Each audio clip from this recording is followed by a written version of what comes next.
Kaya pailalim po. Sakay na po kayo doon. Ito po. Alis to. Sana lang to. Alis na po. Sa mga mga nagmamadali dyan, oh. Dito na kayo sumakay. Kaya po ilalim.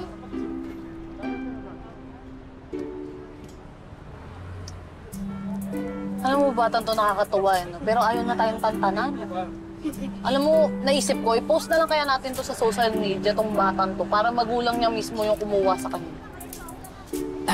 Alam mo, napapaisip nga ako. Ano? Bakit di na lang natin siya ampunin? Ituring na lang natin siyang tunay na anak. Seryoso ka, Oka? Sarili mo nga, hindi mo na maalagaan, mag-aalaga ka pa ng iba? Ha? Tsaka hindi naman uli lang lubos to eh. May mga magulang yan, Oka. Gusto mo makasawhan tayo, kidnapping?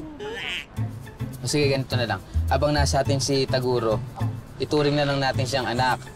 Mag-practice na tayong maging mother and father. Ano mag-practice? Oka, ang dami dyan. Mag-asawa, magka-live-in, nagpa-family planning. Tapos ikaw, ura-urada, gusto mo magkaroon ng pamilya. Boundary nga, hindi mo maipon eh. Mag-aalaga ka pa ng bata talaga. Ate, isa na lang. Dito na po kayo sumakay din. Mahal ang gastos pag nagkapamilya. Ikaw naman kasi, ayaw pa ako sagutin eh. Baka pagka naging tayo, senior citizen na tayo nun, hindi na tayo makabuo. Alam mo, ikaw manya ka talaga. Ate, Oh. totoo po ba yung narinig ko? Ay, hindi, Hindi be. pa po siya sinasagot? Hindi pa para sa'yo yung ganong usaping... Pangmatanda na yon. Bata ka pa.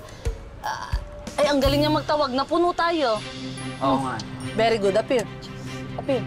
Alam mo, tara na. Halika, gawin tayo. Taguro, ikaw mag-drive. Oh, ano nag-drive? Joke lang.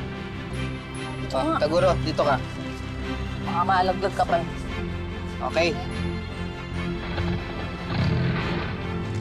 Kaliwa, kaliwa. Oo.